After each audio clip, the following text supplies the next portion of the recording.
Hey, welcome to this podcast, Electrical Theology, Esoteric Life Coaching, where we help people speak their brand. And what does that mean? It means that we focus on people who are maybe introverts or shy or hypersensitive to other people's energies around them, and they go out there and try to start their business, but they just don't like all that energy at them. So this podcast is about helping you speak your brand, be it on YouTube. And you can put yourself on YouTube without putting your face up there. You can just put a nice image. Or you can do an actual podcast, a visual podcast as well on YouTube. Or you can just do a podcast. And I will be recommending on my next podcast, because I'm getting everything lined up right now, is I'm going to be recommending those and having links in my affiliates in my YouTube page and on my website, electricaltheology.com. So I appreciate all y'all showing up here. Welcome, welcome, welcome. And today we are talking about what does it take to brand yourself. Right? Now we're not going to talk about being a global brand yet. Let's just get us out of our kitchen and into the world. And speak your truth, speak your authenticity, speak your uniqueness. Right? Share with the world what you're interested in. Right? Because let's say you always wanted to write, you write voraciously, but that medium is so slow these days. Even though people don't read as much as they just watch videos, or they watch the movie, not read the book, and wanting to bring out and let the world know who you are.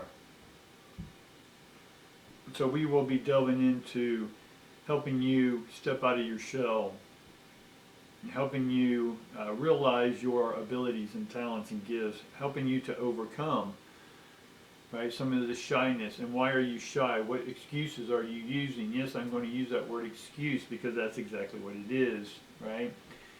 You have the thought to think that you're shy. And the same energy that's creating that thought can create the thought that you are not shy, you are outgoing.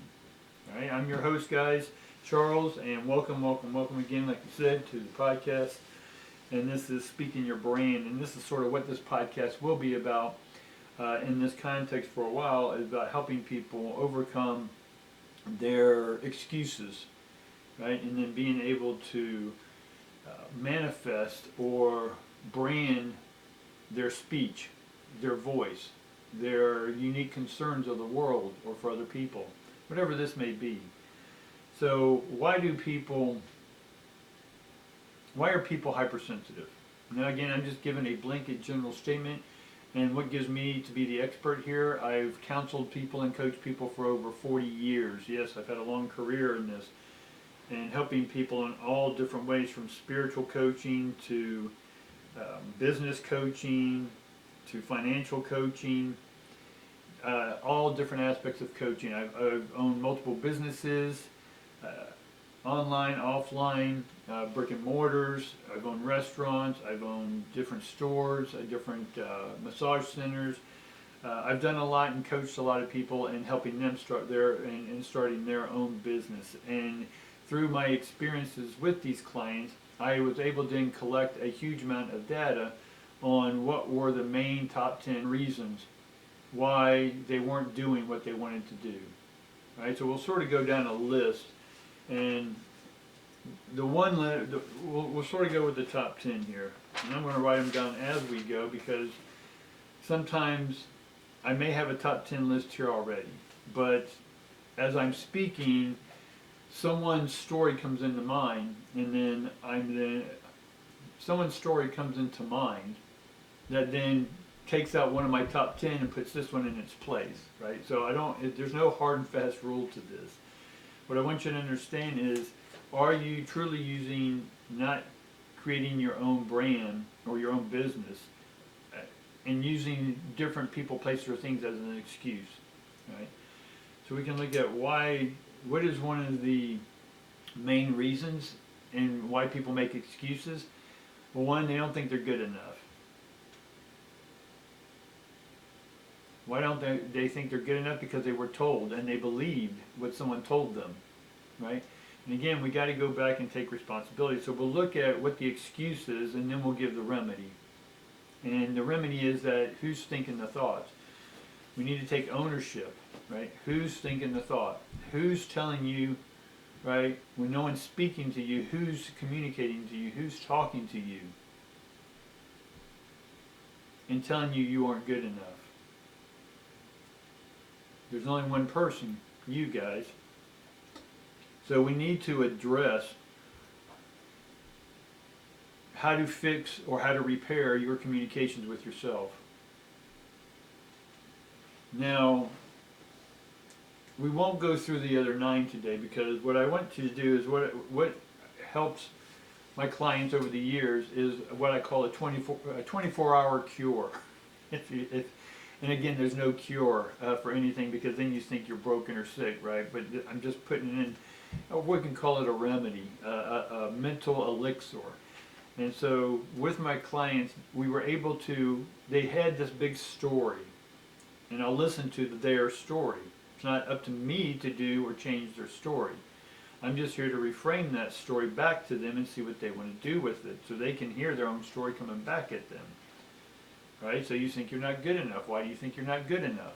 See, I'm just reframing back at them. Right? Because I'm not trying to fix them. It's their choice to be fixed, because they're the ones who think they're broken.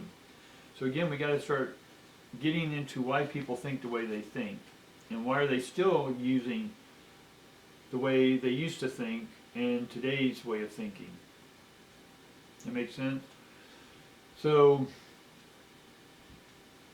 with my clients, we used to take and have them come up with something based on their information, what they wanted to change, what they were ready to change, what they were ready to quit defending, right, and how they then to unfold their hearts in a moment and change something within them, and then present that change, to the external world, or in their own world, their own health, wealth, and love world.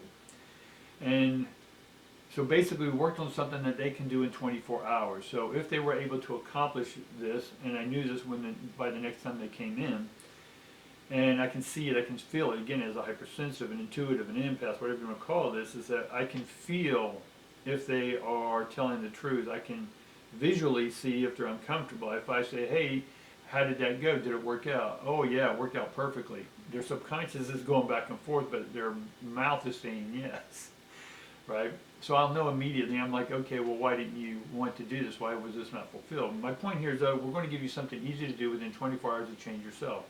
And so one of the first things I gave you today is to who's thinking the thoughts, right? When you hear a voice inside of you, there's only one voice, it's yours. Now again, if you're psychic and you're hypersensitive and you're picking up on other radio frequencies and other minds, again, it's your thought. You can control that. If you sit there and use the excuse, I can't shut it off, BS, right? It means you haven't done the work to create a filter to stop the voices from coming in. But who's in control of that? You are. And what is in control of that? Your thoughts. So it's about controlling the thoughts, right? So we have to become disciplined, right? How do we become disciplined? Is do work. Make a vow to yourself. Commit to yourself.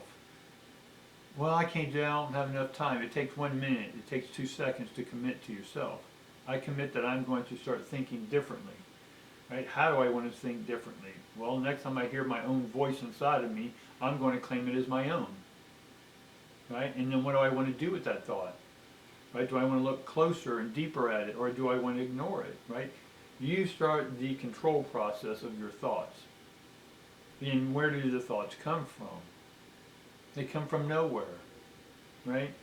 Ultimately, now the thoughts that you may be recycling in your head, they came from someone else, right? Because whoever you don't come in insecure. We come in vulnerable, and that's when we start opening our heart and sharing with other people. That's vulnerability. That means we're opening up, right? And allowing our energy to flow unabated, our heart to be felt by others. Not what they're going to say or feel. That's up to them. That's their responsibility. But our responsibility is to not make excuses, to look at the thought, own who's thinking those thoughts, and then have the ability and the discipline to change those thoughts. That's what we're vowing to. That's what we're becoming a disciple of, our own thoughts. And so those thoughts ultimately come from nowhere. They're all made up. Everything in our world, every science, every religion, everything, every product, every invention was made up. We live in a made up world. It's an opportunity to make up your mind. When you can make up your mind and have the authority then that you are the owner of that thought, now we're getting somewhere. Right? So what in your life can you look at right now and own a thought? Can you own that it's you thinking these thoughts? Can you own that it's you who's making these excuses not to become you? Are you ready to take ownership of your future, of your path? Are you ready to commit to yourself right now?